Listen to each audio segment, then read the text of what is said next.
So these are the 5 amazing discoveries Ron Wyatt made. Today we're going to take a look at 4 of them.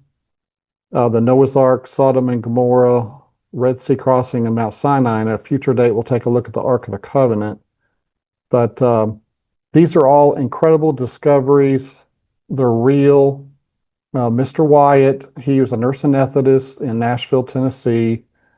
And in 1977, he went out on his first trip. And God performed a miracle that we'll hear about a little bit later, helping him re-find the Noah's Ark site. And he worked for the next 22 years on these discoveries, sacrificing his time and money. In 1996, in a TV interview, he said he had spent $1 million up to that point of his own money. And this was his own hard-earned money. He was not, a rich person. But God used him through each of these discoveries.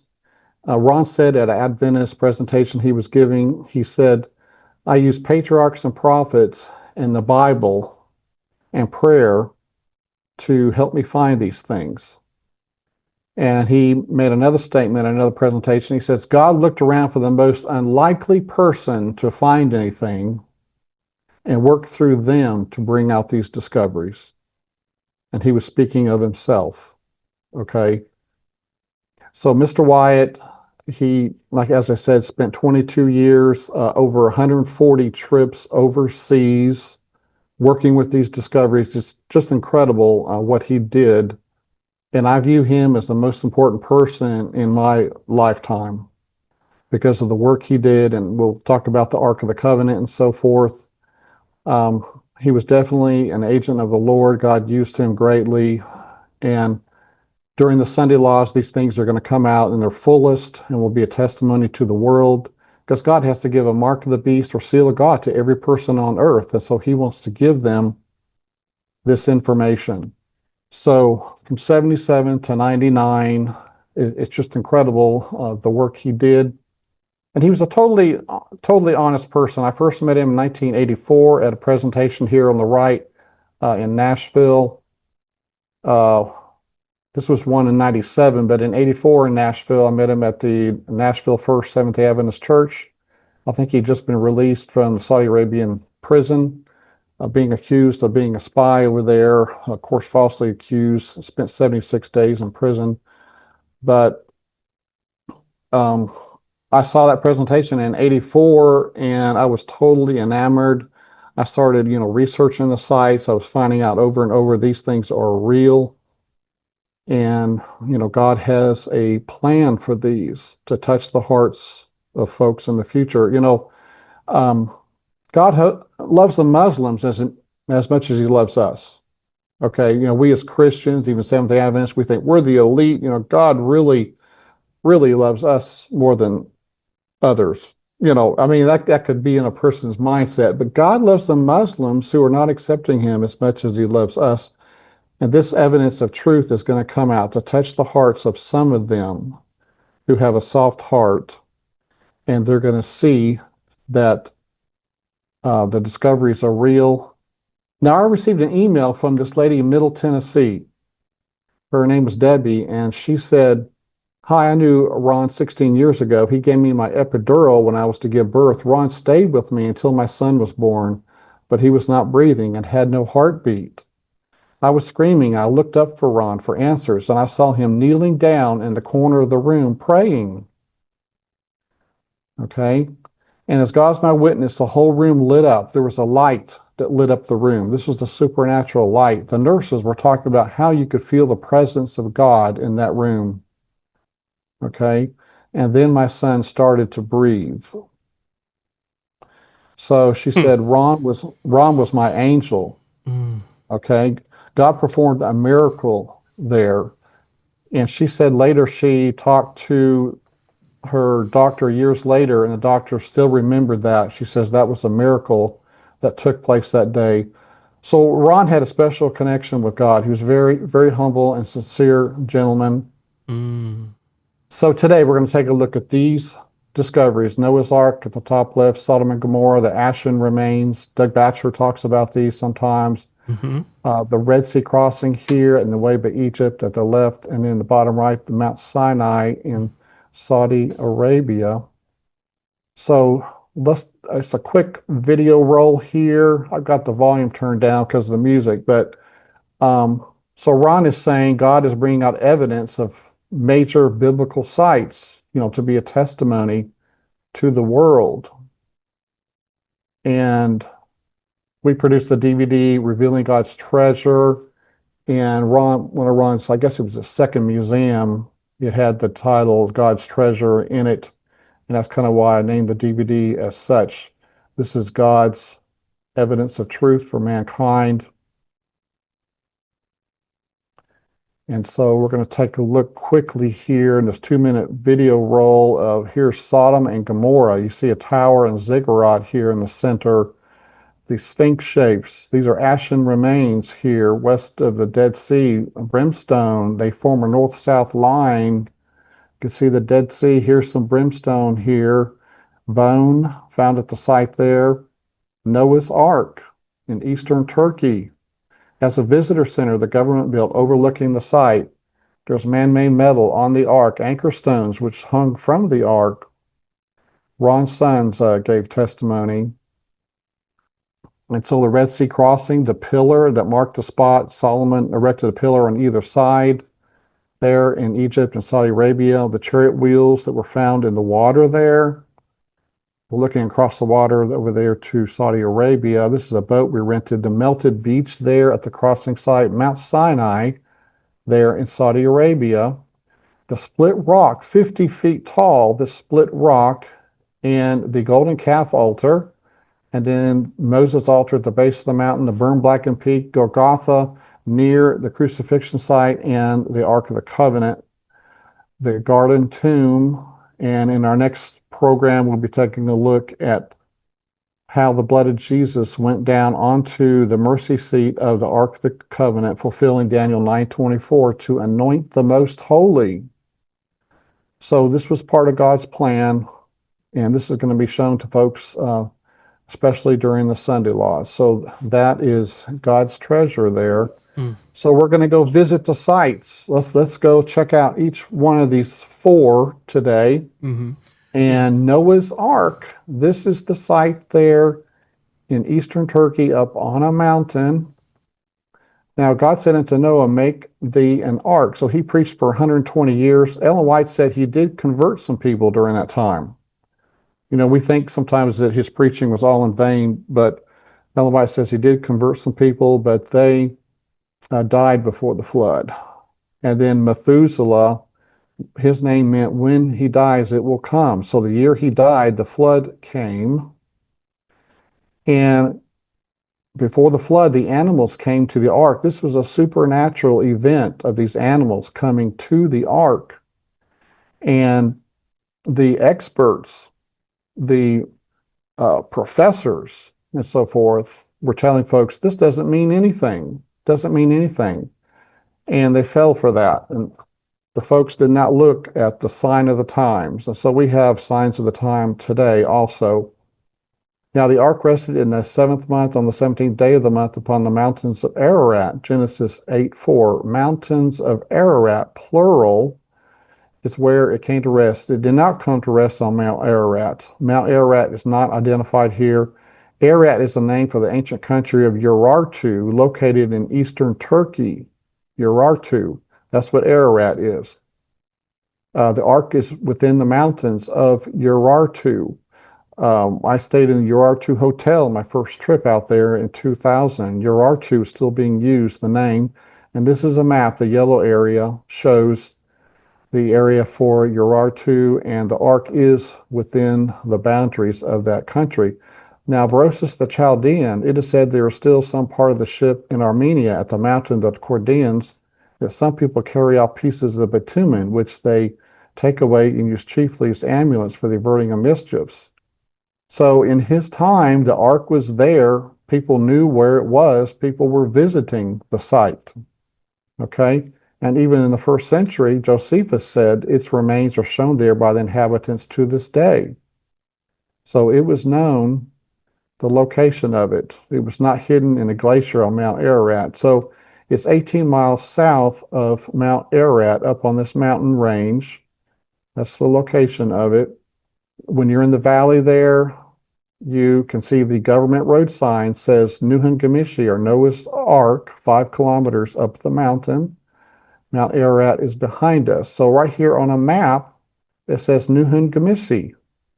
Again, Noah's Ark on the map, the blue underline there in the center, Nuhun Gamishi. So when you stand in the valley near that government road sign and zoom up, take a look up there, and using my zoom lens here, you can see the Ark and the visitor center roof there on the right. At the top of the mountain is a border with Iran.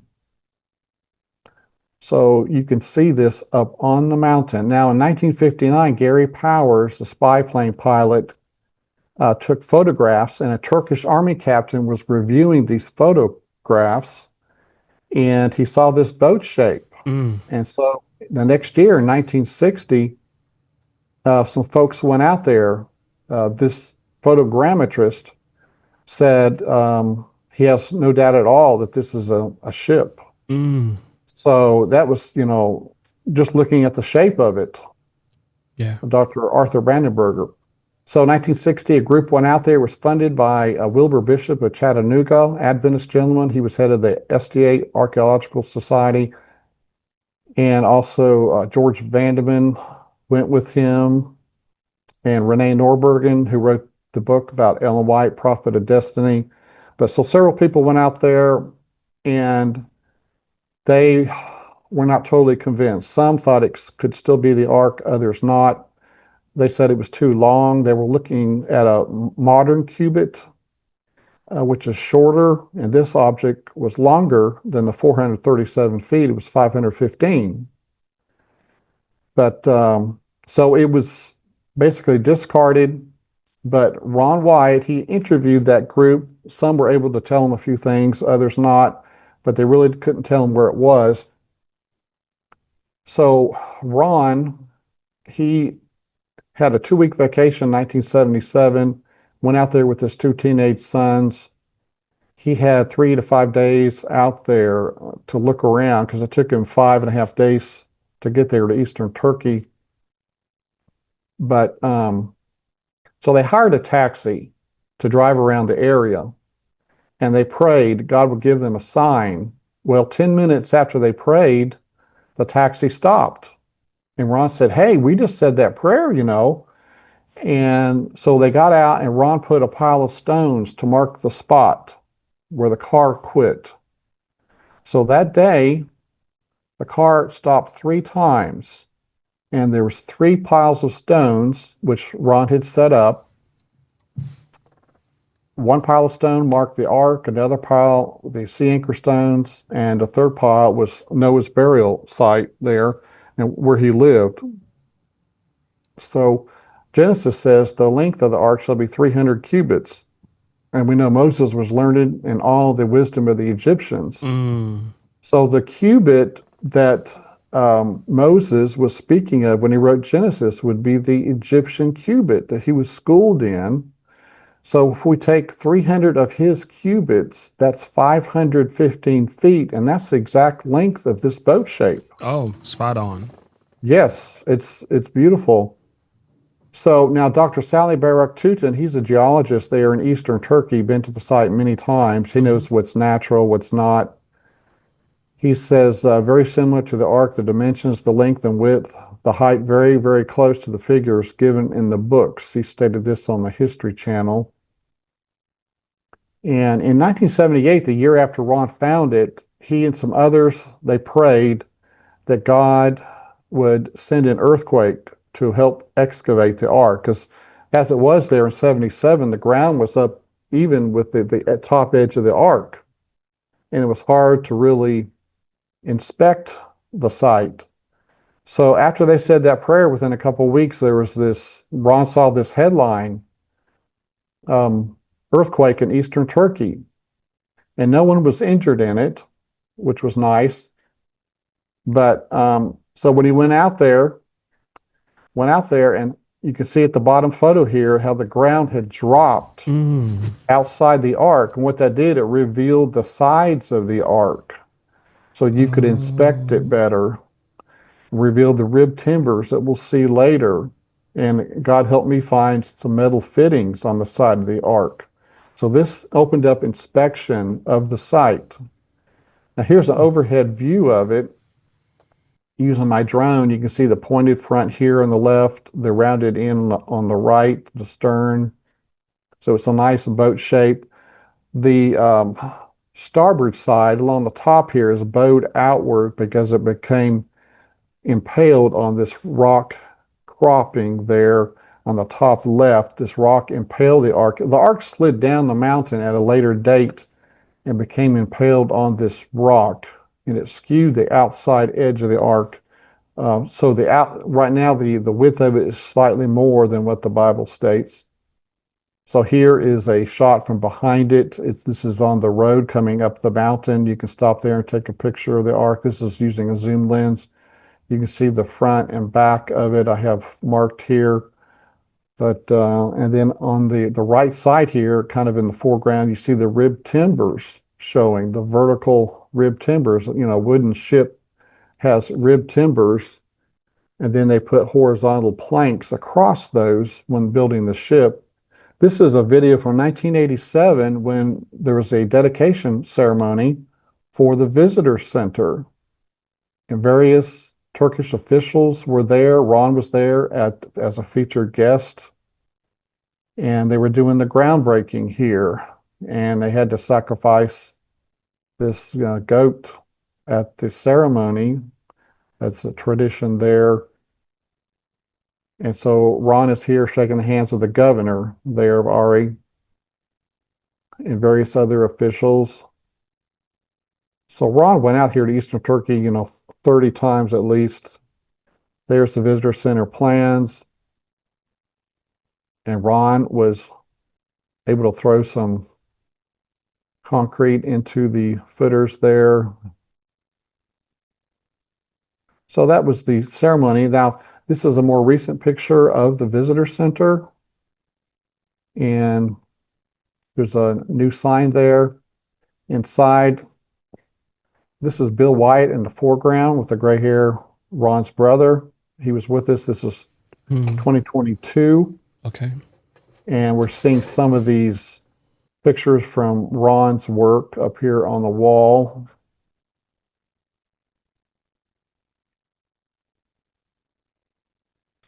So the visitor center, it's great for folks to go there. There's Ron with the governor of Ari. So outside the visitor center is a government sign saying Nuhin Gamishi, pointing to the ark site there in the distance. It's a little bit of a walk to get down there, but once you're on the ark, you're on board. Now, this was around 2019. An Iranian TV station was there, and I was able to kind of share with them some of the features of the ark, Yes. the man-made elements and so forth, and this appeared on their news. Now, this was a sort of a mini excavation, they call it, where Ron scraped the side of the ark and it better exposed the rib timbers. The white material here would be the petrified wood, the rib timbers that showed up better when you scrape off the loose material. And here's another side of the rib timbers on the other side of the ark, on the starboard side. You can see the rib timbers in a row, vertical petrified wood timbers. So this is consistent with a wooden ship. Here's on the back, at the back of the ark looking forward, you can see how symmetrical it looks. It has a center mound that would be the collapsed decks and so forth. And it slid down the mountain, this blue line, and then it became impaled on this rock intrusion here. And if it had not been stopped, I've walked further down the mountain, and all of a sudden, a half mile down the mountain, it just dropped straight down. And so this helped keep it from going further down the mountain and being lost and so forth. So here we're standing on the ark. That's the bow. We're on the center of it, and that's the pointed bow right there. Okay. We're looking toward the bow. Now we're still standing on the ark looking over to Mount Ararat, and then panning to the left is the visitor center there. So that kind of gives us a view. There is the rock that impaled the ark. You see the size of people. This is a very large ship, Yes. very, very large structure. Dr. Eckergall said, at any rate, it's a ship, an ancient ship. It must be preserved. He's sort of a dean of archaeologists there in Turkey. Now, Genesis 4 said, Tubal-Cain, instructor of every artificer in brass and iron. So this was before the flood. They had brass and iron, and we're finding out here they had more than that, but they were working in metals, at that time. So Ron found this. It was a 1991 tour group he was hosting, and one of the tour members found this there and handed it to Ron, and it's a 3.5-inch diameter fossilized metal alloy rivet, as Ron called it, where there would be a center rod, and then this washer put around the rod, and then the center rod flared out, holding that washer in place. So these were probably used in the major joints. And this was like a metal-looking plate on the top of the ark, on the port side top. And you can see a rectangular shape here and some round-looking rivets on it here in the bottom left of it. Now, this was a piece I found. This was on the port side toward the front, and it's a crescent shape. It didn't look like much, when you're walking by, you're really not going to notice it, but it was tested in a lab in the USA, and it had 8% aluminum metal, 1.5% titanium metal. Those are man-made, so this is telling us this site is a man-made structure. So aluminum, because of its chemical activity, aluminum never occurs in a metallic form in nature. So it's a man-made metal. Now here on the starboard side, on the outside of the ark, was the end of this rod. And it contains 8% aluminum metal also, and 1.34% titanium metal. So these both had the same mixture or recipe used in making this alloy. So this is telling us, once again, this is a man-made structure. Both of these samples were given, I gave them to officials in Turkey. They have them there. Now, Randy Osborne found this nail. It's part of a nail. It's cylindrical in shape. And so I had it tested at a lab at a college. They used an electron hyperprobe, and the test results showed 3.48% aluminum metal and 31% iron. So once again, aluminum metal is being used on the ark. This, again, is telling us it's a man-made structure. This is a group from 2017. We went to 4 Ron sites, and see Mount Ararat in the background. So again, Dr. Sally Barak-Tutin, he said it's a man-made structure, and for sure it's Noah's Ark. So some scans of the ship were done. Ron used this equipment, subsurface interface radar, and the maker or manufacturer of the radar looked at his scan that they ran across. Ron ran it across the top of the ark, and the maker of the radar said, this data does not represent natural geology. It's a man-made structure. These reflections are occurring way too periodic to be random natural type interfaces. So the maker of that equipment was saying that this is a man-made structure. Now in 2014, resistivity scans were done, and they show underneath, all of this is underneath the ground, mind you, and it shows a hole under the ground there. So Okay. the ark is still, there. It's still partially intact under the ground. It'd be wonderful to do excavation. That's never been allowed. So radar detected at the visitor center grand opening, the dig there in '87. Ron was demonstrating his equipment before Turkish officials, And he said, there's something under the ground right here. And so the soldiers dug up this nice timber and gave it to Ron to have it tested. And it's a beautiful three-layered deck timber, as Ron called it. And it has, you can look at the top and bottom layers. They have pits in them. That's consistent with pecky cypress. Cypress is very resistant to rot. And so that's really interesting that it has cypress. And over here on the left, this is the end of the board over here on the left, and it has glue oozing out from where the seams are. So these layers were glued together, and you can see some nails on the top of it. So you can see the fossilized resin, the two seams. So there's three layers here. And plywood is stronger than just a solid board. So this gives it strength and so forth, this type of plywood situation. Now, there were some recent soil samples. I think you may have featured this, Pastor James. I did.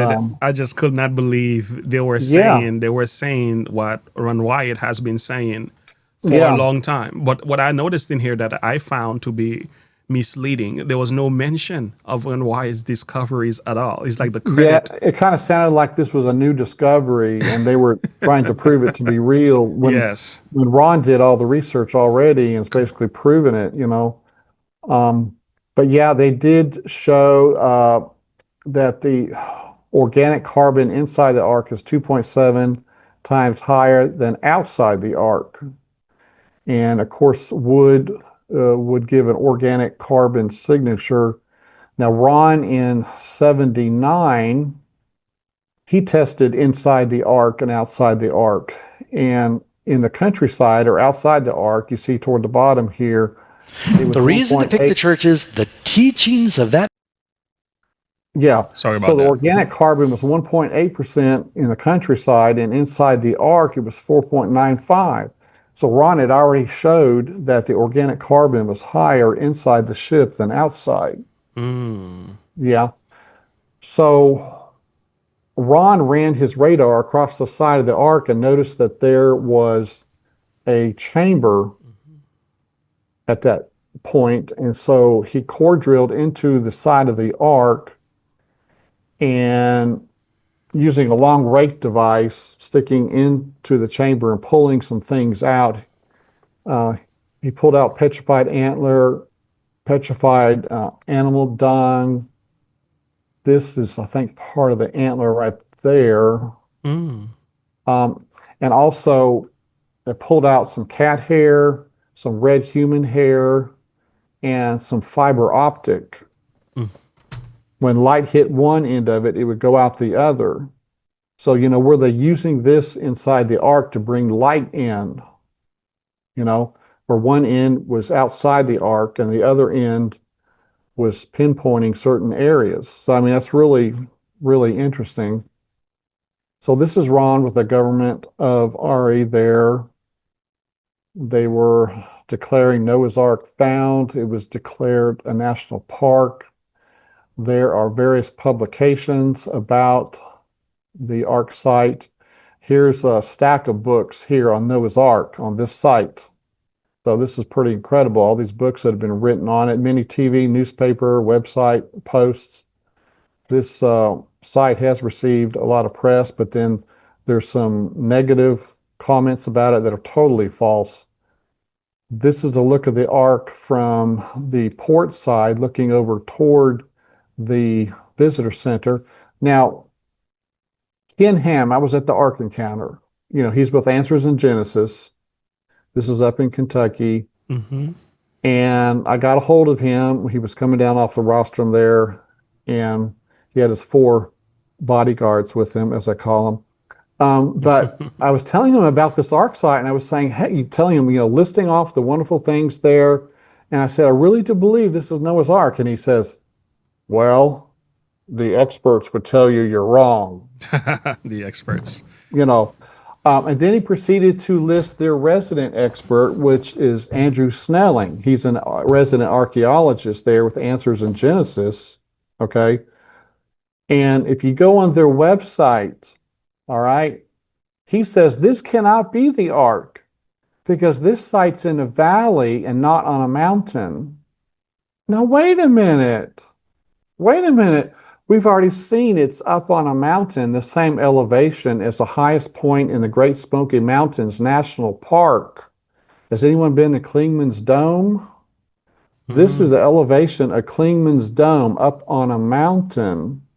It's not in the valley. And Ken Ham even said this a couple weeks ago in a short video clip after that soil analysis came out. He posted a 5-minute video, and he says that this Durpiner site is at the base of Mount Ararat. Oh my, that is totally false. Mercy. That again is saying it's in a valley, and it's not even up against Mount Ararat. So he said two things that were false in that statement. Okay, so that tells you these guys have never even been there, and they're viewed as the experts. That's right. Pastor James, there's deception going on here. The devil has these guys tricked. What happened in Jesus' day, Pastor James? Here's the Son of God healing thousands, raising the dead, speaking the truth, being used by the Holy Spirit. But who were the experts? The experts said he was fake. The Pharisees. He is fake news. That guy's fake news, and he's a danger to our church. He needs to be dealt with. It's interesting. It's interesting. We're oftentimes told not to trust the experts when it comes to a number of things. When it comes to theological, supposedly archaeological discoveries, the experts on this point have to be trusted fully. But I wonder if there's a lack of humility here, because Ron Wyatt wasn't an expert. Therefore, we cannot trust his discoveries. I think there's more of a pride and an arrogance behind some of these statements than anything. You know, the same devil that warped the minds of the experts in Jesus' day has warped the mind of the experts regarding the discoveries. These discoveries are an intimidation and a threat to the devil. And so he is got the minds of the experts off track. Now, another thing that Andrew Snelling said was, well, after the flood, they would have dismantled the ark and used the wood on various building projects. Now, wait a minute. We saw that Berosus, in 290 BC, Berosus said people were visiting the ark. And Josephus said in the first century, people were visiting the ark. So it existed well after the flood. People were not dismantling it, okay? And so that's another false statement Answers in Genesis has made about the site. So it's very sad that the Ark Encounter, they want to showcase their replica, but they don't want to acknowledge the real thing that's 1,000,000 times more important. Correct. The real Ark is 1,000,000 times more important than a model, okay? So it's just very sad. To make such an acknowledgement, you have to give credit to Ron Wyatt. And giving credit to Ron Wyatt, you also have to respect the Seventh-day Adventist faith as well. And I think some of these individuals, they can't stand anything that comes from Adventism, any relationship with Adventism at all. Right. I've heard folks say that, yes, on YouTube. So about 15 miles away is the original village that we think that was set up after the flood, where Ron found the remains of Noah and his wife's tombstone outside this village. It's known as the Village of 8 after the flood. And so there are some sea anchor stones in the village. You see Mount Ararat in the distance there. David Fassel said that 4 feet of this stone goes underground. If that's true, then this is like, 11 feet in height, this sea anchor stone. And of course, a rope would go through the hole in the top here and a knot tied. And this would be hung from the ark. And there's approximately 16, 17 of these that have been found. Some are scattered out in the countryside. And it's quite amazing here. And then crosses were carved on these. You had to get your picture taken there where Ron was standing. You just got to do that. But here's another one there in the village. It shows this is the 8 people, Pastor James. It's got Noah in the center, the large cross. And then there's the next largest one over here, which is Mrs. Noah, bottom left. That's Mrs. Noah. Then 3 smaller ones are the 3 sons, and the three very smallest ones are the wives of the sons. So these are the 8 people of Noah's Ark. Now, early Christians would have carved these. These are like Crusader style, but early Christians who lived in the area carved these crosses. They recognized them as related to the Noah's Ark biblical event. And so they would have been used to help stabilize the ark. Now, Dr. Rob Mickelson, he was out there with me in 2009. Epic of Gilgamesh makes reference to you can't cross the waters without the stone things. What are they talking about? They're talking about the sea anchors. He gives a 3-hour presentation on the ark. That's Dr. Mickelson when he was out there with us. He's a retired research scientist at Georgia Tech and really likes the site there. And out in the countryside, several hundred yards out from the village, we see real nice sea anchor stone. This was shown on 2020 in 1985 with Ron. Ron was explaining this. Beautiful Byzantine style cross. The village of Ayton is in the background, way back there. Our 2022 tour was out there taking a look at it. It was a really nice anchor stone. Now, on the opposite side of the village, up on a hill, is this Crusader style. The hole is over here on the left. It's been broken, or on the right, it's been broken off, and you can see the remains of that stone laying over to the side. But these are some more with the crosses on them. This was outside in the countryside. There's no crosses on it, but this would have been used with the ark. Now you see small sea anchor stones in Israel along the Mediterranean. Of course, these would be used on small ships, these small sea anchor stones. Now, outside the village, up on a hill, is the remains of this structure, which in the front yard here, I think this was a 77 photograph Ron took. Most of his film was lost in the hotel there when he was robbed, but in the front yard there of that structure were these two tombstones for Noah, Mrs. Noah. And the one for Mrs. Noah was something like this. This is just kind of a reproduction showing there was a rainbow, a boat shape on a wave, 8 people. The second most important person had their head down. That would have represented Mrs. Noah. So Mrs. Noah's tombstone was there, and this grave robber in 84 heard about this site. He'd received a sketch from Ron. He paid a local $400 to dig up the sarcophagus. And this ditch here for her grave is about 23 feet long. And Ron heard that there was a sarcophagus making its way to Ankara, the capital, and it was 18 feet long. So she was very tall. Ellen White says that the antediluvians were more than twice our height. So you could expect her to be a minimum, 15 feet tall, and Noah would be even taller.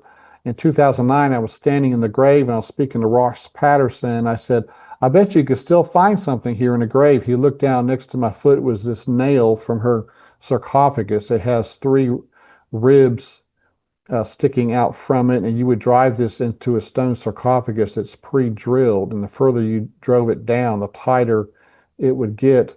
Now, outside that area are these stone fences. So Noah was practicing husbandry. Well, there's animal husbandry, and we see the remains of these fences extending out, these lines of stone, and up above that is this altar stone. We see the village of 8 in the background in the distance there, but this is up on higher ground. In ancient times, worship would take place at the high places. And this is up on higher ground where Noah would have stood here, offer sacrifices, and he would preach to his descendants. He lived 350 years. And he would have spoken to his descendants, would have been sitting in front of him, spread out, maybe 20,000 people seated here, listening to him speak near this altar, telling them about how terrible it was before the flood. And we got to give our heart to the Lord. So our last picture here, no dig has been allowed. The authorities in Ankara, the capital, the Ministry of Tourism and Culture, They've told an archaeologist, a friend of mine who works there in Turkey, works with the government. They have said there in Ankara, they do not want to dig because if it's found not to be the ark, this is a hit against the Quran, because the Quran says that the ark came to rest on Al Judi, and this mountain is one of 3 candidates for Al Judi. So they do not want a dig. They said it's going to be a sitting place. It's going to sit there and nothing ever happen. So that's very sad, the negativity that they have towards it. But so Sodom and Gomorrah, these are the ashen remains along the western side of the Dead Sea. In this picture here, we see on the left a pyramid ziggurat, and on the right, a tower. Jim Pinkoski drew this image, which shows the ziggurat on the left, a tower on the right. And there would have been these limestone buildings there at the time when the fire and brimstone came down. And so the fire and brimstone would have consumed these buildings. Now, at the time of Elijah, at the showdown at Mount Carmel, fire came down and burned up the stones there at Mount Carmel. So the same thing happened here. God's fire is a consuming fire. So we're told here in Genesis 13, men of Sodom were wicked, sinners before the Lord exceedingly. Lot dwelling among them and seeing and hearing vexed his righteous soul from day to day with their unlawful deeds. 2 Peter 2. Ezekiel 16, behold, this was the iniquity of thy sister Sodom. Pride, fullness of bread, and abundance of idleness was in her and in her daughters. Neither did she strengthen the hand of the poor and needy. So Lord rained upon Sodom and Gomorrah brimstone and fire, Genesis 19, turning the cities of Sodom and Gomorrah into ashes. So we should be able to find brimstone and ashes. And of course, Lot's wife turned around. She was turned into a pillar of salt. Now, Josephus said, but Lot's wife continually turning back to view the city, she went from it being too nicely inquisitive. What would become of it, although God had forbidden her to do so, was changed into a pillar of salt. And he said, Josephus says, I have seen it, and it remains to this day. So that's quite incredible. So that tells us that the cities should be seen to this day also, okay? Country of Sodom being now all burnt up, there are still the remainders of that divine fire. The traces of the 5 cities are still to be seen. So first century, the cities were still there. And these are the sites that Ron investigated. Starting at the bottom here, Zoar, Sodom, Gomorrah is at the base of Masada, which is a tourist site, the mountaintop fortress of Masada. And then up higher, we have Admah, and at the very top, Zeboim.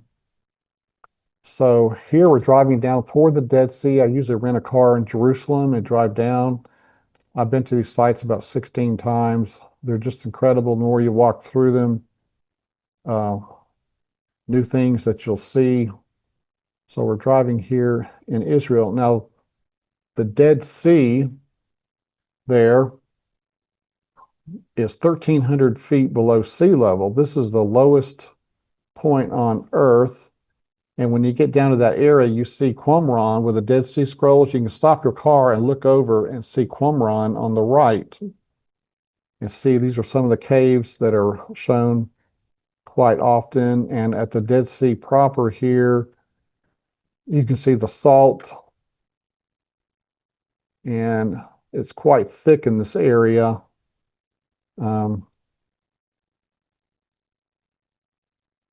And we ventured out here, parking our car, and got a $60 parking ticket. It wasn't really worth it to get a photo there. And so here's some of the salt crystals. So the Dead Sea, there's nothing that lives in it. And so people go out here and go floating on it. There again is Qumran. And yeah. Okay. And then a quick clip here since we're in the area and people have heard of the Jordan River. This is the Jordan River near where Jesus would have been baptized. and near where the children of Israel would have crossed into the promised land. The Jordan River is muddy at this site. You can see here at the bottom, it's muddy. On the other side of the river is Jordan. So we're in Israel looking across to Jordan, and there is the muddy Jordan River. Now, up at the northern end of the Jordan River, near the Sea of Galilee, the water's much clearer, much better looking than it is in this area. So anyway, we're back at the Dead Sea again. Now, when you drive along Highway 90 along the Dead Sea, there's one road to the area. You can look over to the left, looking west, and you see the light color ashen area. Masada is there in the distance on the left, the visitor center down at the base of it. But you can see the ashen remains below Masada. It's quite amazing. So here's a shot from this past November when I was there, and using my cell phone, shooting a couple pictures here, some videos. You can see the nice brimstone coming out and the ash. You see that this is ash I'm digging into. It's not soil. So that's a nice piece of brimstone. You could light that sucker up and it would be a fireball like you wouldn't believe. And this is another sample here, I think. This is this past November again. And I had a few tour folks with me. And you can see this one had been burning. It looks burnt, the coloring of it anyway. And it has a hardened shell because as it's burning, it has a liquid on the outside of it. And when that liquid cools down, it creates a hardened shell. Now here we are walking into the remains. On the left here, in the distance, you can see this tower area. Folks like to take a look at this area. Wow. If someone were to take a trip to this place, is that something you have to do yourself, or do you get someone to assist you? Like, this is beautiful. Yes, it's incredible to go there. You can just rent a car in Jerusalem and drive down there to these sites. Okay. And this is at the base of Masada. This is Gomorrah at the base of Masada, and there's a parking area there. You can park and get out and just start walking. You go, but it gets very hot in the summer, so the best time to go would be late fall, early spring, or winter. To explore these areas. So here's near the parking area I was speaking of. You can see the Sphinx here on the left, about 35 feet long, up on a platform. It's made of a special white material. And then looking over to the right, this is also extra white material. It's like a ziggurat, pyramid shape there. These are definitely buildings. These had to be made by men. There's no way you could have we think these are probably worship structures, these two white objects. But the rest of the remains were former buildings that had just been consumed by the heat and turned into ash. And here's a nugget right on top, waiting to be harvested there. So Ross Patterson did an analysis, had a lab tested, and it turned out, let's see, if you see S here on the second row, third column from the left, you see 95.5% sulfur. Now, naturally occurring sulfur at a volcano, the rhombic sulfur is 40 to 50% sulfur. Wow. But this is 95%. This is a special formula that God rained down, okay? So you can't find this anywhere else. It's only found here at these sites. This is something that God manufactured and threw down on these cities. It's not a natural occurrence. Some people say, well, there must have been a volcano that spewed the sulfur and destroyed. No, God deliberately destroyed the city. It wouldn't be at 95. You would have been somewhere about 40 or something. But yes, that's right. If it was from a volcano. Yes. So here we have a nice picture taken by Jake Wilson. This was in Adma, I believe. really nice structures here. You can see he went inside. I wouldn't recommend anybody going inside something like this because it could collapse. People have died here at, may have been in Gomorrah, where it collapsed and killed 5 people. But so those are really incredible, these shapes there. Now here's some brimstone from last November. Some of the guys collecting brimstone. I had a big collection like this also. It's really nice to bring those home.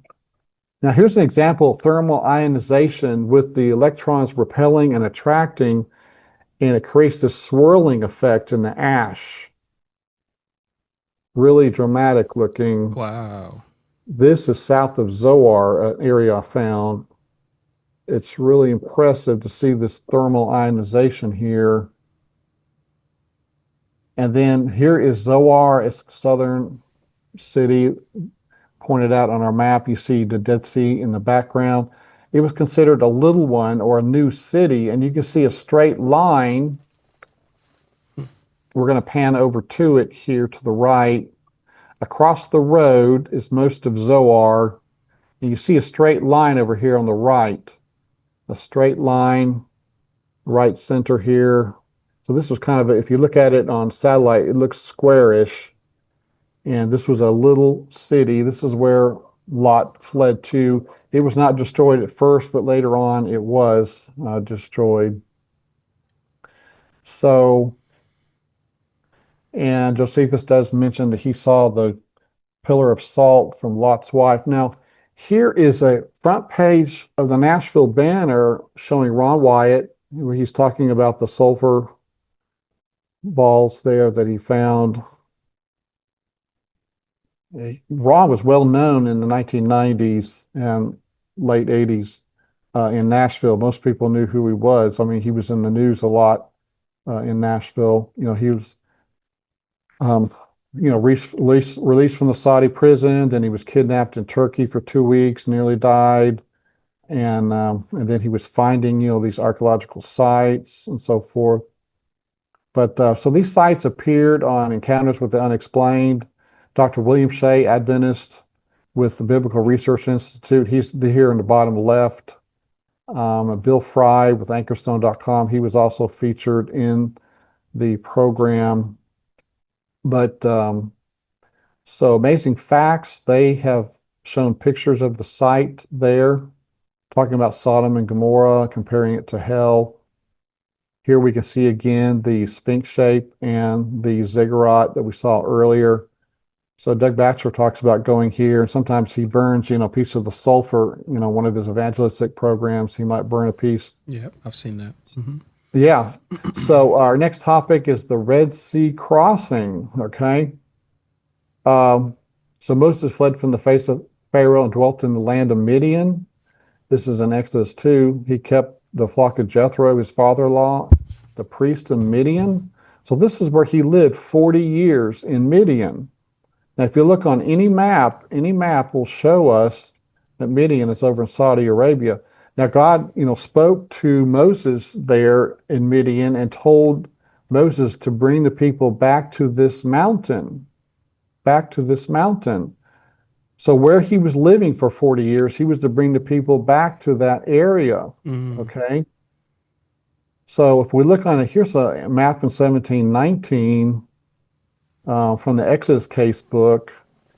You can see the Sinai Peninsula at the top left, which is the false site for Mount Sinai. That site was picked by Constantine's mother, self-proclaimed, psychic, and she pointed out a mountain there in the Sinai Peninsula, and it gained traction. And that's why that site has been popular. But if you look at the Bible and look at the maps, you see here Midian on the map here, and Grotto of Jethro right here on the map. And here's another map from 1911 showing Madiana here in Midian in Saudi Arabia. So Midian is over here across the Gulf of Aqaba in Saudi Arabia. Now in Galatians 4 over here on the right, Mount Sinai in Arabia, Galatians 4 says. Mount Sinai in Arabia. So that is the correct location for the Mount Sinai that's been found. Now, this is the approximate path they would have taken. They lived up in the land of Ramses, the fertile Nile Delta here in the top left, and they got in camping mode. They crossed the Gulf of Suez real quick and encamped at Succoth to start their fast journey. And they went across the wilderness of the Red Sea. That's the Sinai Peninsula. It's called the wilderness of the Red Sea in the Bible. And then they crossed here at the Gulf of Aqaba. You see in the right-hand finger of the Red Sea, and then made their way to Mount Sinai. So Exodus 15, Pharaoh's chariots and his host hath he cast into the sea. His chosen captains also are drowned in the Red Sea. Now the word Red Sea there is Yam Suf, the Hebrew, and we can also see the word Yam Suf in relation to Eloth here. So 1 Kings 9, and King Solomon made a port there of ships at Ezion Geber, which is beside Eloth on the shore of the Red Sea in the land of Edom. So Eloth is considered to be on the Red Sea, or Yam Suf. So this body of water is considered the Red Sea of the Bible, where Eloth is. And that's the correct location we're going to take a look at here. The Gulf of Aqaba we call today. In Isaiah 40, it says, they that wait upon the Lord shall renew their strength. They shall mount up with wings as eagle. They shall run and not be weary. They shall walk and not faint.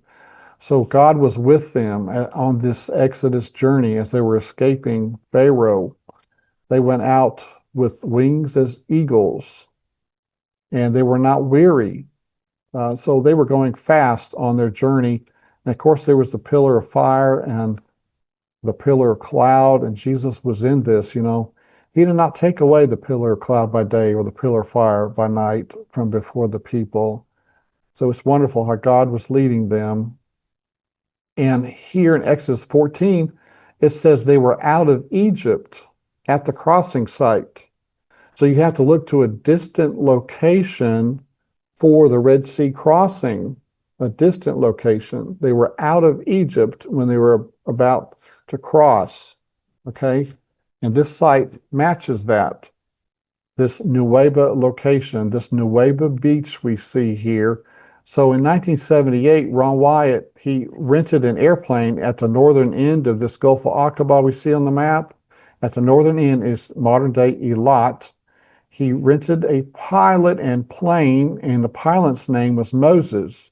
So the only proper thing to do is ask Moses, hey, Moses, where did the Red Sea crossing take place? No, he asked Moses, could people make their way through the mountains? And Moses said, yes, I'll show you a place down here. And so Moses flew his airplane chariot down here to Nuweiba Beach and showed Ron this Wadi Watur here on the left that snaked its way. It's about a 15 to 18 mile. I've been through there. It's a 15 to 18 miles through that wadi.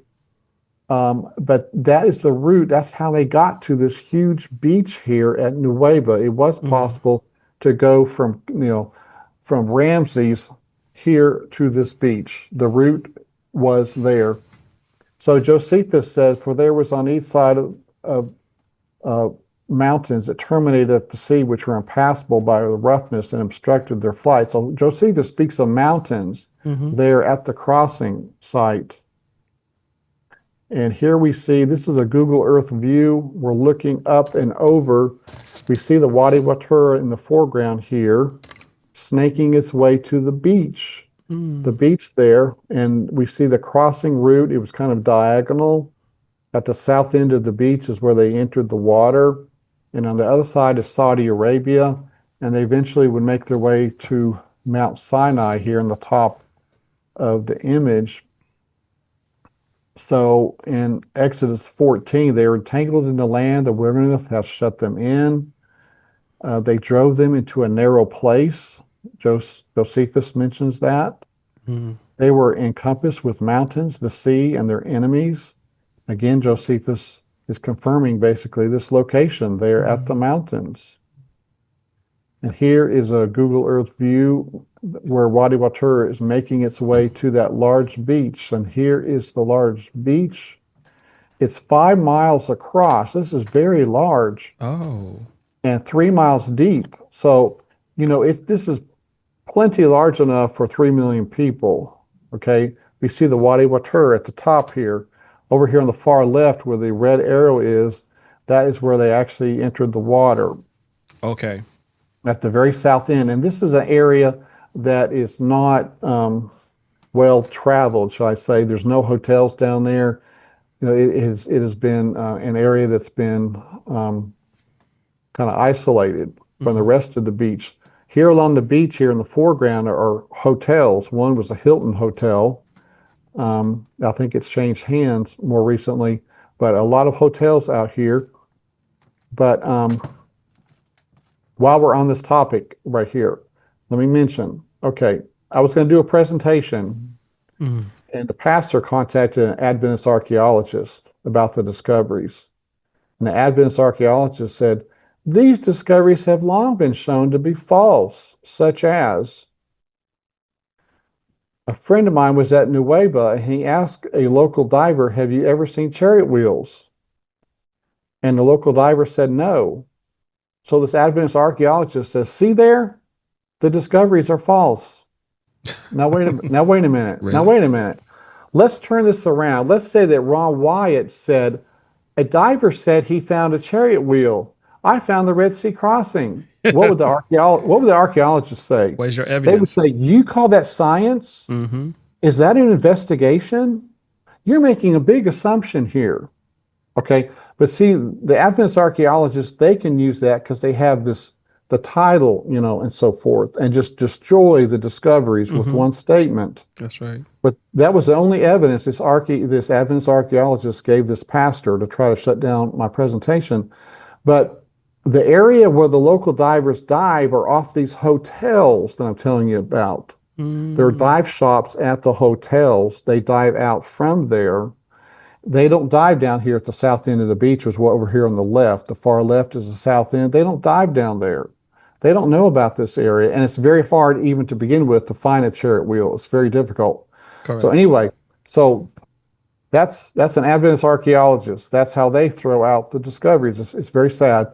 So here is an image from 2022 on a ferry, and I'm looking toward the Wadi Watur. In the foreground, you see these hotels lined up along the beach, okay?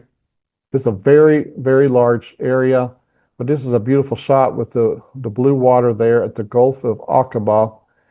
And the Bible mentions here in Exodus 14 that they would encamp before Pihahiroth. Okay?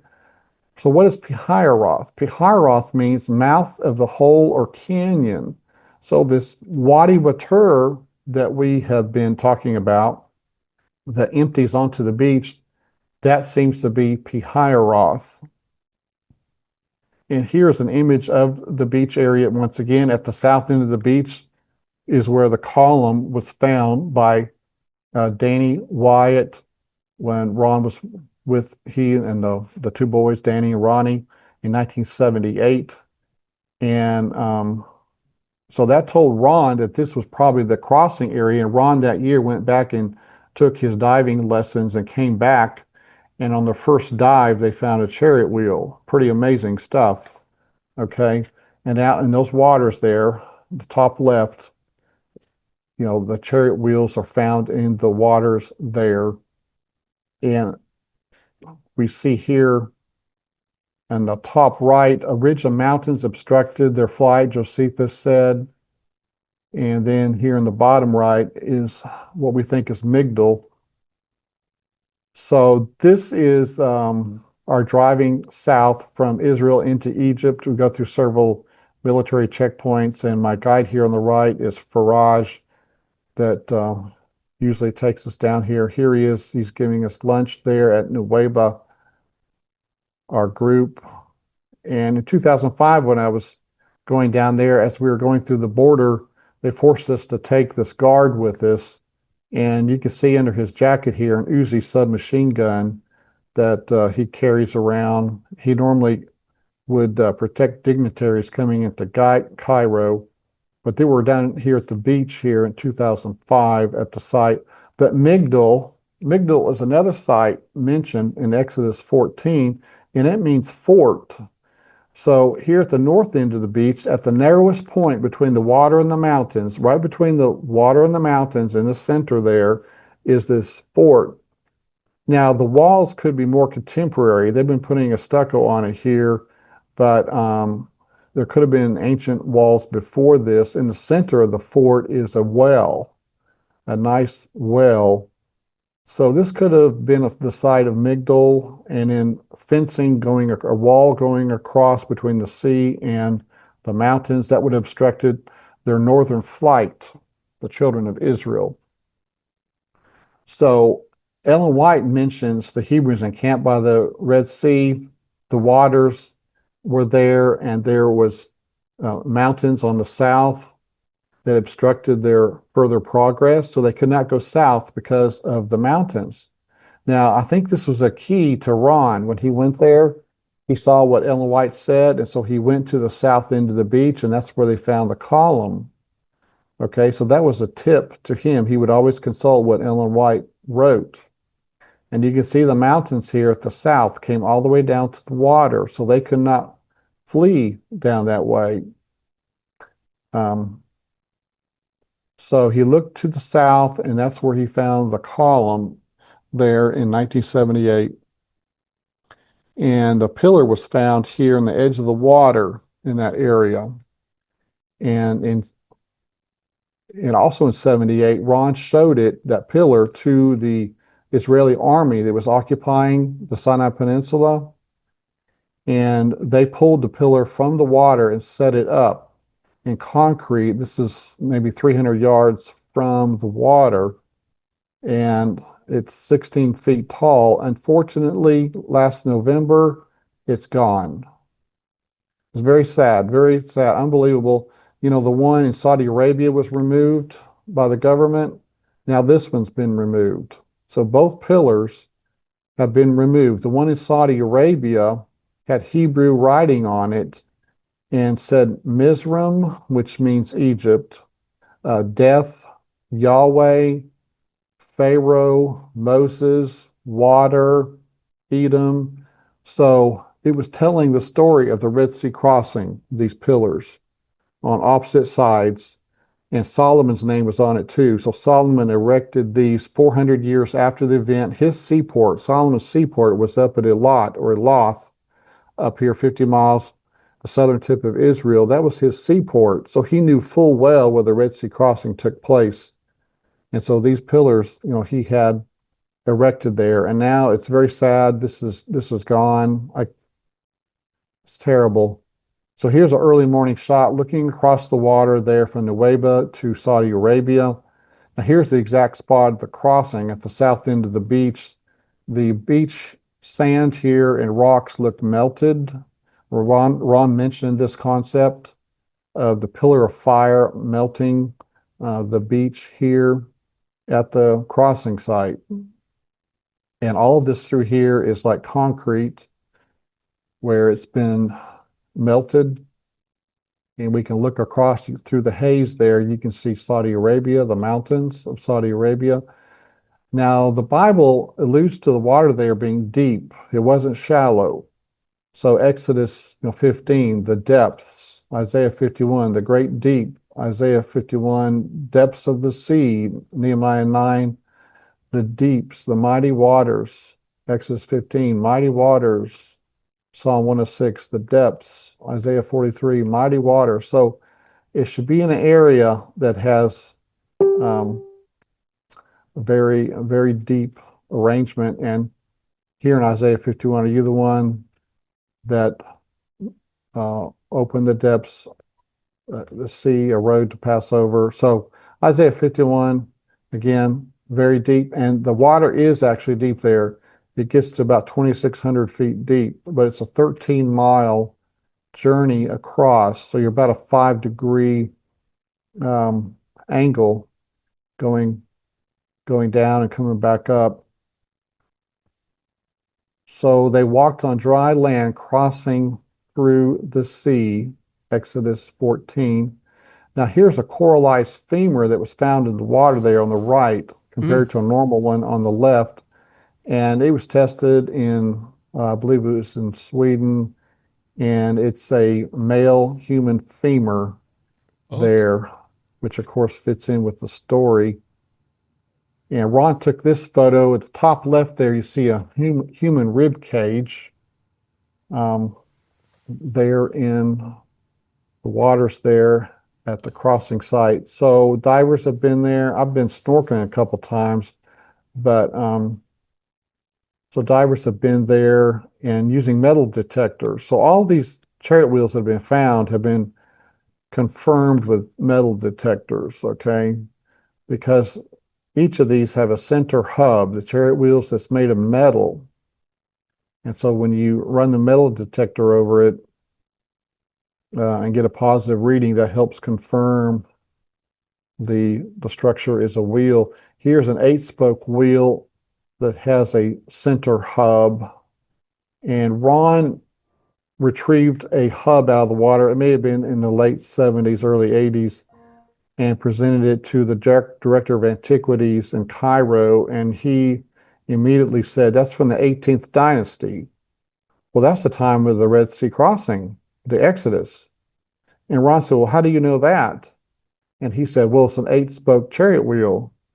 And 8-spoke chariot wheels were only used in the 18th dynasty. So some of these chariot wheels here are 8 spokes, which fit in with the timeline. Exactly. Okay, it's really amazing. That is amazing. Yes. That is amazing. You know, I'm still having a difficult time to understand why are they rejecting these evidences, because it's so clear, at least from my perspective. It doesn't make sense. It tells you there's some extra force changing people's mind. Okay, you know, we had this problem in the time of Jesus. It's happened all along. The devil likes to create doubt in people's minds. Okay, so it's very consistent. You know, all these discoveries.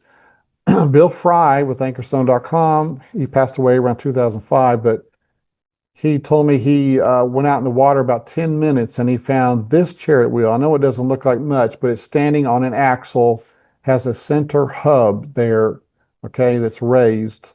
So that's an image that he picked up. Now, there was also a 4-spoke chariot wheel we see here on the left that we're going to see a gold one here in a minute.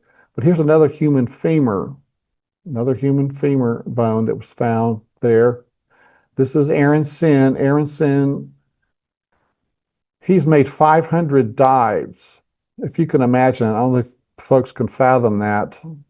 He's made 500 dives there at the Red Sea crossing. This is a chariot wheel that just has like 3 spokes left, has a raised center hub. But he has said, the only way you're going to find something is if God wants you to find it. It's that difficult. Now, some of the critics have said, hey, this is nothing but table coral. Here's an example of table coral. This doesn't look anything like any of these chariot wheels that have ever been pointed out. And it doesn't have a raised center hub with metal in it. So these chariot wheels are not table coral. There's 0% chance. There's no way. So this is a gold veneer that Ron or his sons found there. Here's another view of it. I think Ron uses molecular frequency detector in the boat above and got a reading of gold down below, and they dove down to locate this. Now, Eric Lemke, he was in Patterns of Evidence film about the Red Sea crossing and Mount Sinai. Here he is top left with Ron. But in that film, he tells of he and his diving buddy finding a bronze chariot wheel there. They did not have a camera. They were holding a light. Ron had the camera. Ron was not there at the time because they were heading back to shore. But he and his diving buddy, they found a bronze chariot wheel. Again, this is his testimonies and the Patterns of Evidence film on the Red Sea crossing. 2009, Here we are. We're heading out to our boat. I'm carrying a car battery here on the left, but we're going to use a underwater rove or underwater drone. I rented this boat here. Here's the kit I put together ahead of time and brought it in. Has a live video camera and can be controlled. And here's the controls here in the black box. And we see the rove at top right. And I had a display screen. And the live video was going into this digital camera being recorded live. But this was the best image I got after about 3 hours of. This was near the Red Sea crossing area, and there's something that looks kind of like a round chariot wheel here with a raised center area. It could have still been attached to an axle. It's at a 60-degree angle. But Viveka Ponton, she got a job in Saudi Arabia as a nurse, and she wanted to check out Mount Sinai. She went to the Red Sea crossing area there in Saudi Arabia. She came to my museum in Nashville back in 2012. And I got my picture taken with her. But this is a great image that she shot of the chariot wheel next to this, probably a chariot cab that has been covered with coral, but a beautiful round chariot wheel with a raised center hub. Look at this. This is so beautiful. She got this. This is on the Saudi Arabian side. So you have Saudi Arabian side and Egyptian side with the chariot wheels. So there's a continuation of artifacts from one side to the other. Of course, most of the artifacts are going to be in the center that's very deep.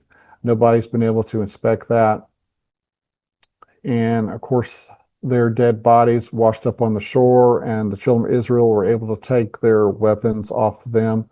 So this is the shore in Saudi Arabia where they landed. Now, this is where the pillar was that Ron found in 1985, showed it to the authorities, and then it disappeared shortly after, unfortunately.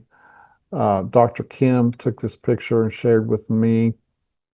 He worked there in Saudi Arabia, Dr. Kim, for a prince. And here is the marker there at the site. Now, patterns of evidence. They did 2 films. They did a film on the Red Sea crossing called Red Sea Miracle and Journey to Mount Sinai. And these films, all 4 of them, there's 2-part series to both, appeared in the theater. So these were documentaries, appeared in the theater.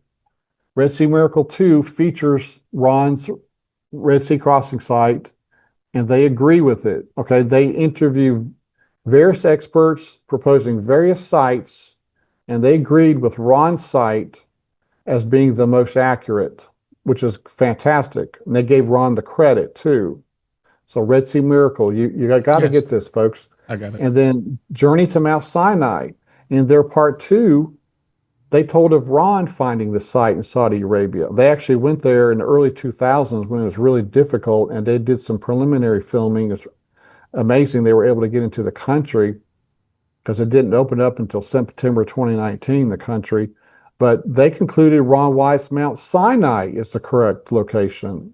And this gentleman, Tim Mahoney, he interviewed many different experts coming up with different theories and so forth. And they concluded in these films that Ron's sites were correct, the Red Sea crossing and the Mount Sinai. So it's really fantastic. I think our man is being vindicated a little bit at a time. Yes, exactly. Yeah, it seems like when the evidence was clearly examined and thought about, it turns out Ron Wyatt was 100% correct. Yes. Yes. I'm waiting for more of our man. It seems like the people from our own church who do criticize Ron, I wonder if they've taken the time to do a similar work as far as examining the evidence for what they are. I don't think they have, and it's kind of hard for someone to admit they were wrong for all these years. Really difficult, really hard to do that. But Tim Mahoney spent over 20 years researching all the evidence. He spent a lot. He told me he was in debt big time doing all this research and interviewing all these people and so forth. And then his films did come out in a theater, so hopefully, he came out in the black financially. But the Exodus Case, a great book on Amazon put together by Dr. Leonard Moeller. You can check that out, folks. showing the Red Sea crossing, Mount Sinai over in Saudi Arabia. So the Exodus case. And then Shabbat Night Live, I was able to do a film with them. It's on YouTube. You can check it out. Forbidden Footage, Red Sea Crossing. If you search for that, I think it's got 3.7 million views there with Shabbat Night Live. I think I've done 11 shows with, or Yeah. 13 shows with them. Now, to finish up the Red Sea crossing, so this was 2009, so we're heading back up into Israel. And the guy in the foreground, the night before, I said, hey, you need to get rid of these tools you have. You've got a hammer, screwdriver, pipe wrench, all this. I said, that doesn't look good. That's coming into the country with this. Well, the authorities in the building there, as we're trying to enter, they threw the alarm. The guys came with M16 rifles. They took us away for 2 hours holding rifle on us, and they shut down the entire border during that time because they thought this guy was going to do something malicious, and we were traveling with them, guilt by association. But anyway, so after about 2.5 hours, we were able to get out of that situation. But that's what happens when you're traveling overseas. But so our final topic, Mount Sinai in Arabia. Galatians 4 says Mount Sinai in Arabia. So here's an intro video from some of my pictures and video. So we're starting out here at the Red Sea crossing, sunrise there at the Red Sea crossing. And here's the beach at the location, the pillar there, the beach of the crossing. Here we're in Nuweiba still. Now we're over in Saudi Arabia. This is the route to Elim, the Elim Oasis we're going to see, where there's 12 wells. We're going to see more of this. And then here's some local tourists. And the local Bedouin says Jebel Musa, or the Mountain of Moses. The local Bedouin telling us that. On the right is Mount Sinai. And here's the altar of Moses in the foreground, the burned blackened peak in the distance, the golden calf altar here, the inscriptions, just amazing things we're about to see here in Saudi Arabia. They're untouched. Beautiful area to travel. Here is the split rock of Moses, 50 feet tall. The rock at Horeb, it's called. I mean, this is one big rock that God split. Wow. And a large amount of erosion inside of it we're going to see. That's But this amazing. is where millions of gallons of water were flowing out of this, just spewing out. And this is the golden calf altar here in the foreground. Oh, wow. To the The left?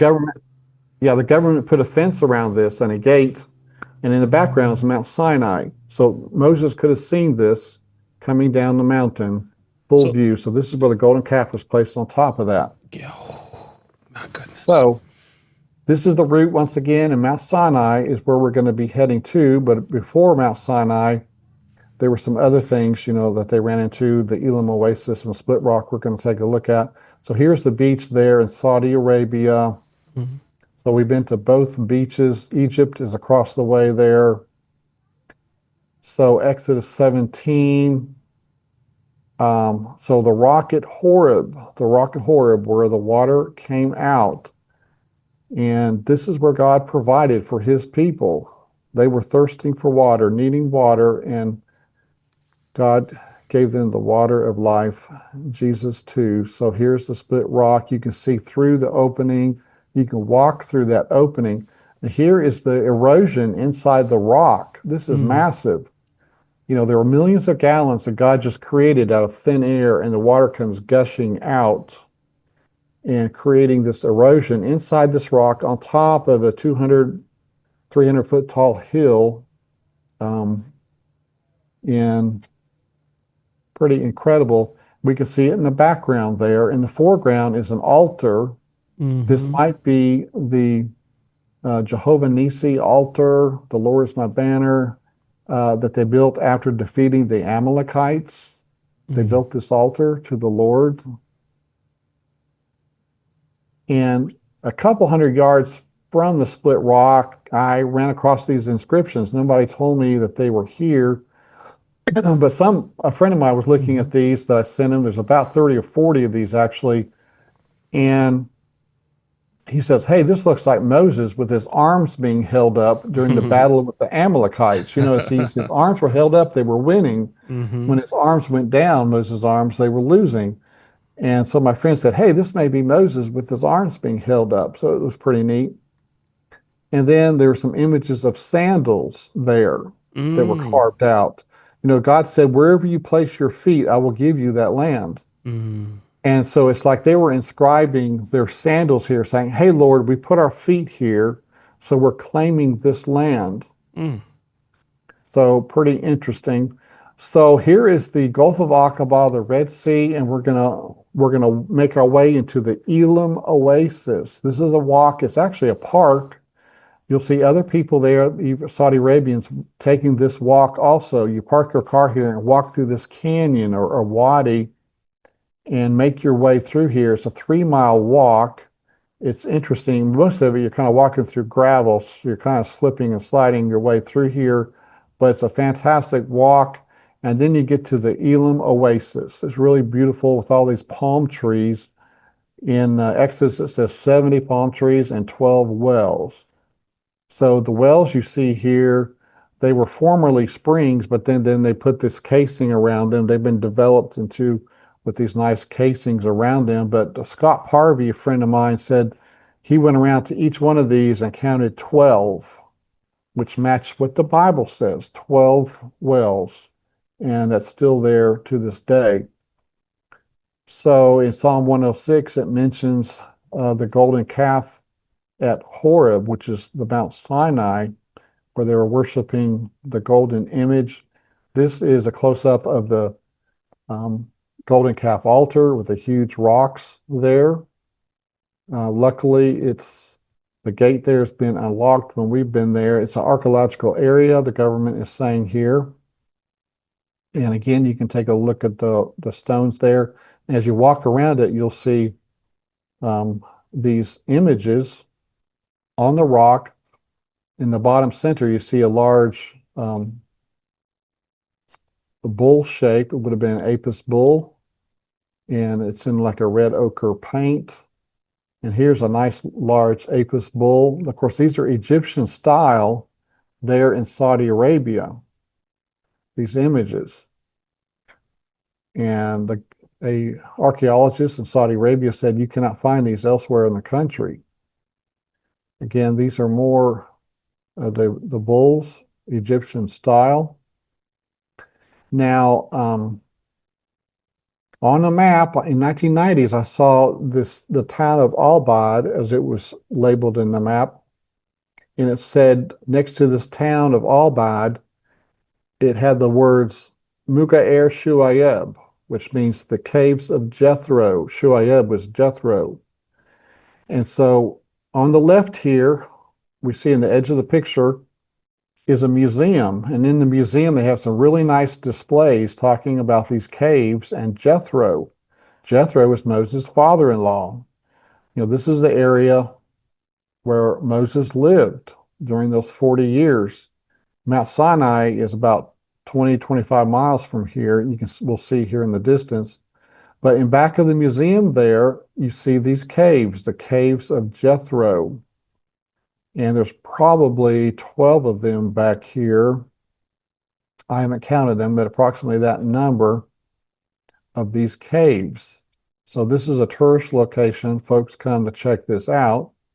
Now, if you go across town, just a couple miles away, you see the Well of Moses in this town, Al-Bada. Today it's called Al-Bada. And you can see these steps going down into the well. So again, this fits the biblical record. You've got Moses mentioned in this town and also Jethro. Now, from there, from Albad, you can look over.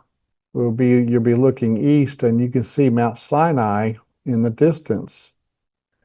So when Moses was taking his flock over to Mount Sinai, well, you can see it, from Albad. So he would have taken his sheep over there, God speak to him at the burning bush and so forth. So quite amazing. So here we are, Mount Sinai proper. We're now on the eastern or northern side of the mountain. The split rock was on the other side of the mountain. So this is the area where the children of Israel, they would have viewed the mountain from this angle. We can see at the top left, the burned blackened peak of Mount Sinai. Elijah's cave is more of the center right. We'll see a little bit later. So this is the Mount Sinai. Herschel Shanks was editor of the Biblical Archaeology Review. He stated in Newsweek magazine that this mountain, Jebel el-Lawz in Saudi Arabia, is the most likely site for Mount Sinai. So he's an archaeologist with Biblical Archaeology Review, and he said this mountain is the most likely site. Now, Dr. Eli Shukran, he said of all the various Mount Sinai candidates, this, Jebel el-Lawz, is the best candidate. He's an archaeologist with the Israel Antiquities Authority. So he believes this is the most likely candidate, this archaeologist there in Israel.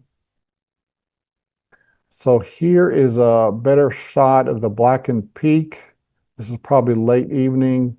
You can see a contrast between the light and the dark. So this is, again, a burned peak. The surface of the rocks are burned black. And here on the right, you see the top of the rock is burned black. And when you turn it partially over there on the left, you can see that it's brown underneath. So we picked up a number of these this past November, and you can see that it's black there. And when you turn it over, it's brown. It's not burned. So this is a superficial burning here on top of the rock.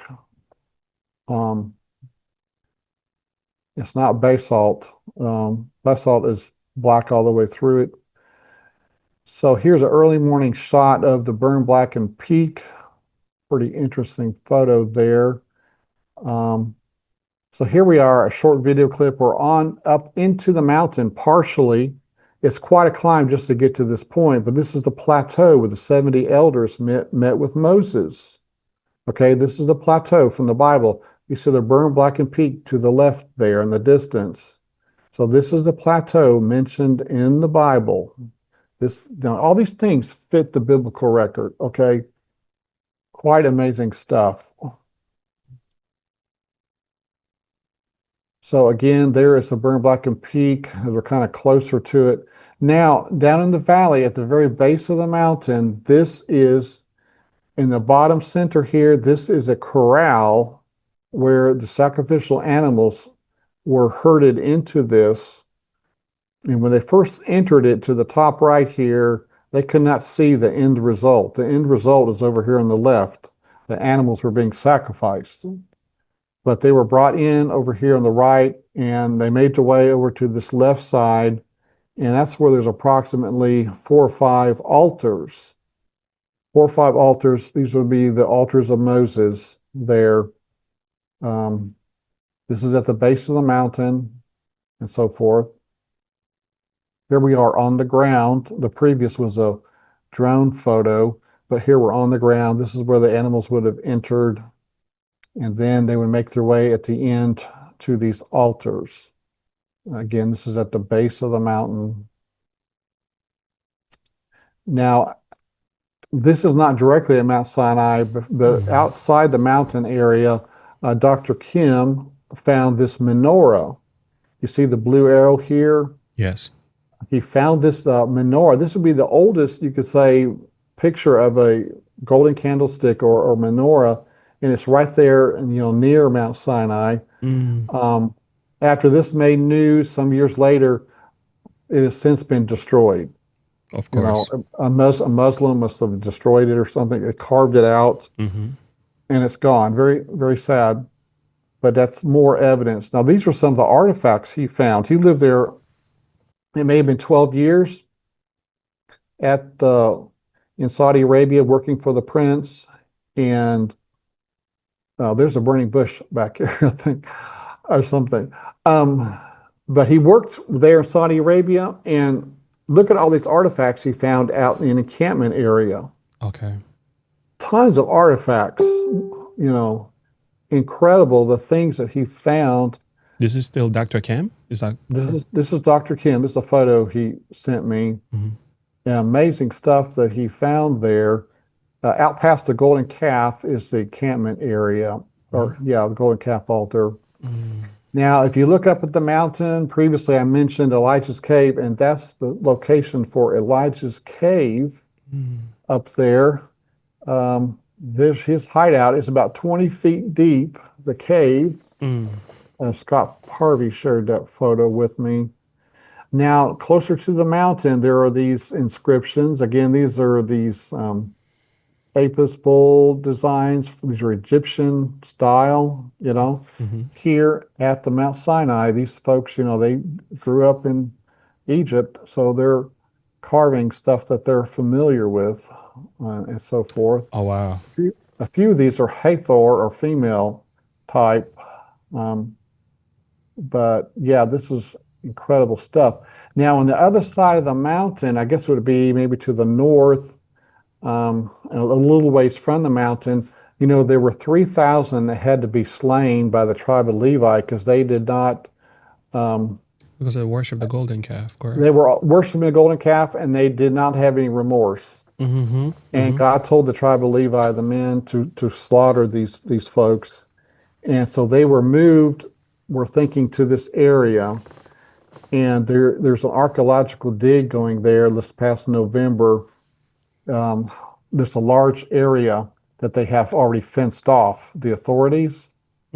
So they're inspecting. Here you see a mortar here in the left foreground. But these are burial sites for the 3,000, it's thought.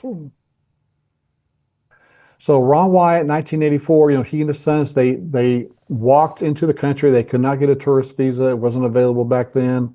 And so they walked into the country. Ron found the Mount Sinai. It's amazing, what he did. And he was arrested, accused of being a spy. And he spent 76 days in prison.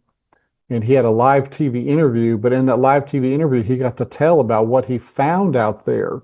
And so it gave light to this discovery by him being in the national media and so forth. So Ron is very incredible what he did there.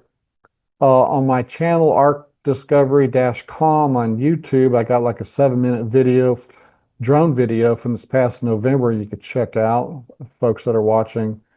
Arcdiscovery-com. But Exodus 31, this is where the tables of stone at Mount Sinai were written by the finger of God at that location. And in our next program on the Ark of the Covenant, we'll talk more about that. This is my Ark of the Covenant in my studio here. It's in back of me. It's life-size Ark of the Covenant. Nice. Pretty amazing. Jeremy Cohen made this and donated it to us. So these are the 10 Commandments. They look similar to this, written in 2 languages. Proto-Aramaic is right here. On the other side, Proto-Canaanite, and they're 1 cubit in height, half a cubit in width, and they're connected with 2 gold rings. But we'll talk more about that in the next program. So I have a book, Revealing God's Treasure. Folks could check out arcdiscovery.com. Good. Tells about all the discoveries and so forth. So it's incredible what God has done. You could check out on my homepage, arcdiscovery.com, the Shabbat Night Live programs. Just scroll down the middle of the page. You'll see links to those. So the discoveries, Pastor James, they're just incredible. It's amazing to be able to talk about them. This is God's special evidence of truth regarding the Ark of the Covenant. We'll get into this next time, but the angels in the cave told Ron, when the Sunday law is enforced, the 10 Commandments will come out of the cave. Correct. Now, Ellen White speaks of those same 10 Commandments in one paragraph. And she says, these tables of stone will be a testimony to the world against the counterfeit Sabbath. So this is evidence. This is the evidence that is yet to be discovered. So, Pastor James, somebody has to find the Ark of the Covenant for those 10 Commandments to be shown to the world, and Ron did it. He did it. Ellen White is telling us that the ark had not been disturbed up to her day. It had been hidden in a cave. This is her comment. And she speaks of the Ten Commandments being a testimony to the world. So God is lovingly, the angel in the cave told Ron, after the Sunday law is enforced, the Ten Commandments will come out. Okay? So God has a plan to show the world the truth about Jesus, the truth about the Ten Commandments, and these evidence that we've seen today are evidence that God had to destroy people in the past, the wicked. God had to destroy them. Sodom and Gomorrah, the flood, even the Red Sea crossing. He destroyed the wicked, but he saved his people through each time. God is so wonderful. Yes, yes. And at Mount Sinai, he wrote the law, and we'll learn more about the Ark of the Covenant and the blood of Jesus and so forth in our next program. But it's just so wonderful. These things are a sign of love for mankind. Correct. God loves mankind, and he wants to show this evidence of truth to folks. And then, especially during the Sunday law, and he's going to have to judge everybody, who's going to receive the mark of the beast or the seal of God. So we thank Ron Wyatt for the work he did, and God especially for bringing this out, working through Mr. Wyatt. And soon the Sunday law is coming, as we're hearing the rumblings, and so forth. And these things are going to burst upon this scene, especially the evidence related to the Ark of the Covenant. And it's just a pleasure to be able to talk about them and to see them. We're having a sneak preview of what the whole world's going to see soon. God's going to force this evidence out to the world, evidence of his truth, of his son, of his 10 commandments, and of his past judgments. So thank you, Pastor James, for letting me talk about it today. I am so grateful. I just want to say thank you also for Kevin Fisher, and I cannot wait for part 2. I'm just holding my breath here because the evidence is so strong, and I'm like, I don't know how anybody can fight against this. I know. My other thing is, what has been their alternative in the light of, specifically when it comes to the Red Sea crossing, when you were sharing that one got me, because I'm looking at this and I'm like, where is the alternative? Do they present something better? What about the Noah's Ark? Where is the alternative? Do they present something? So we're going back to Constantine's mother here, right? And to build our archaeological discoveries for theological conceptions. I think we can do a much better job. And I think when Wyatt has definitely discovered some solid evidence here that we can work with. That's right. Thank you so much. And I'm looking forward to part 2 with the Ark of the Covenant. All right, that's great. All right. Thank you so much for hanging out with us today as well. God bless you. Thank you, Pastor James. God bless. All right, bye-bye. Bye-bye.